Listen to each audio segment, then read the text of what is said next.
කවදා හරි සම්මුඛ පරීක්ෂණයකට ගිහින් ඉවර වුණාට පස්සේ අයියෝ මට මීට වඩා හොඳට කරන්න තිබුණා කියලා හිතලා තියමද? ඇත්තට මේක ගොඩක් දෙනෙක්ට වෙන දෙයක්. ගොඩක් වෙලාවට අපි ඉන්ටර්විව් එකට යන්නේ පොඩි බයකින් එහෙම නැත්නම් ලොකු සූදානමක් නැතුව. හොඳයි. අපි බලමු මේ මානසිකත්වයන් දෙක අතර තියෙන වෙනස.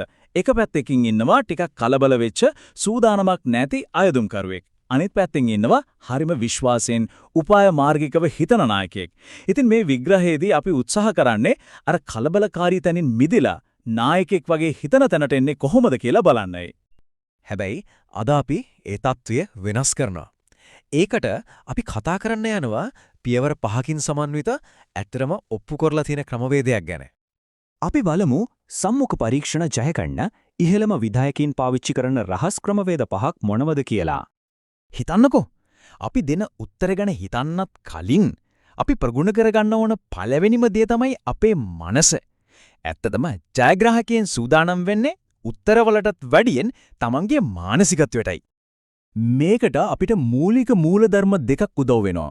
පළවෙනි එක තමයි growth mindset එක. ඒ කියන්නේ ඕනම දෙයක් ඉගෙනගෙන දියුණු වෙන්න පුළුවන් කියන විශ්වාසය. දෙවෙනි එක තමයි emotional intelligence.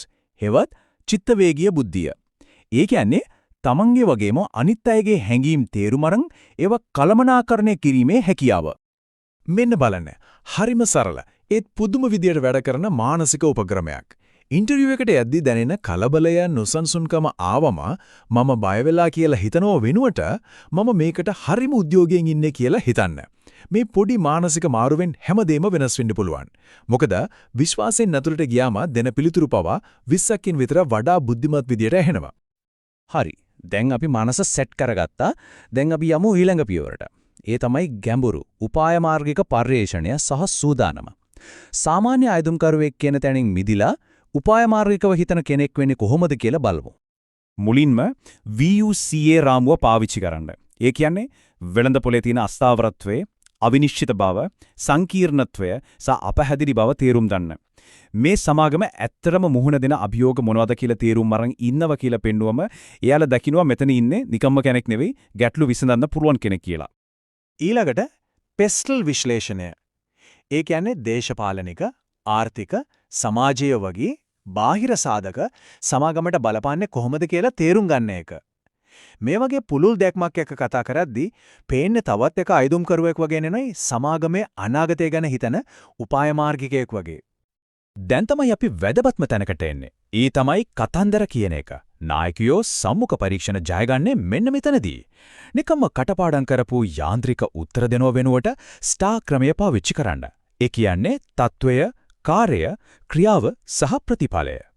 බලන්න මේ උදාහරණයෙන් ඒකේ තියෙන බලය කොහොමද කියලා. తত্ত্বය අපේ ශාඛාවේ කාඩ්පත් අලෙවිය අඩු වෙලා තිබුණා. කාර්ය මම කණ්ඩායම් අභියෝග ව්‍යාපාරයකට නායකත්වය දුන්නා.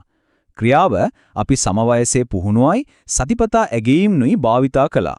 ප්‍රතිඵලය මාස 3ක් ඇතුළත අපි ඉලක්කයෙන් 140% ලබා ගත්තා. බලන්න ඒක කොච්චර කෙටි, විශ්වාසවන්ත සහ නායකත්වයෙන් පිරුණු පිළිතුරක්ද කියලා.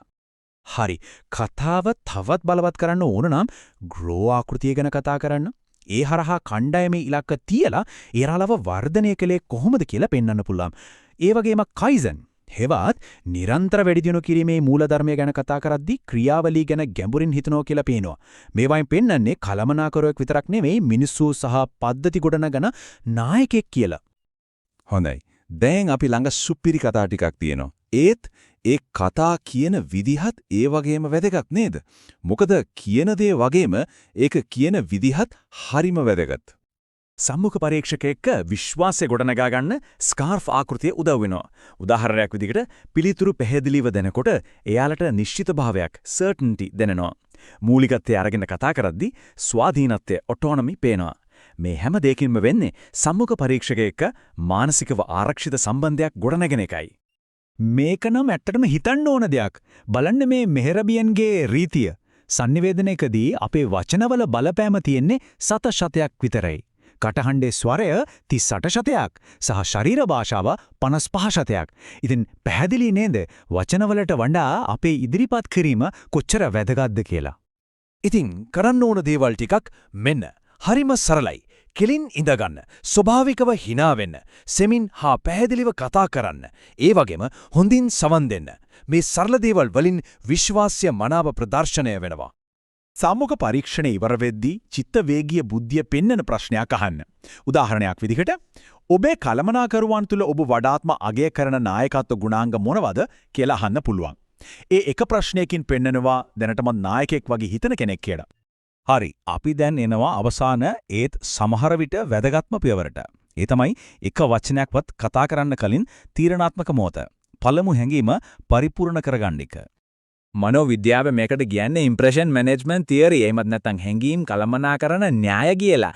ඒ කියන්නේ කෙනෙක් කතා කරන්නත් කලින් අනිත් අය ඒ කෙනා ගැන තීරණයකට එනවා.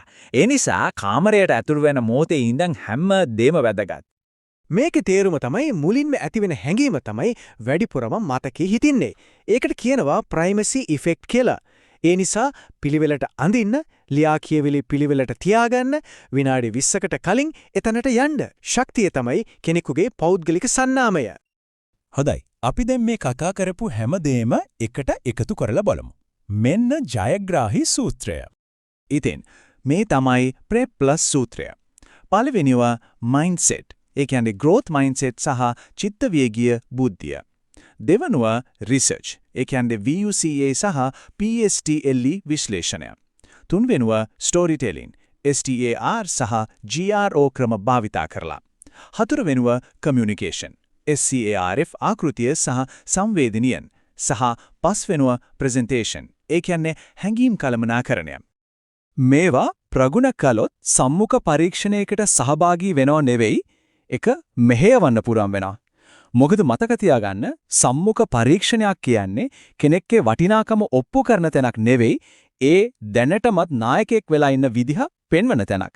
ඒ නිසා වෘත්තිකයෙක් වගේ සූදානම් වෙලා නායකයෙක් වගේ ඇතුළට ගිහින් ඊළඟ විධායකයා විදිහට එළියට එන්න.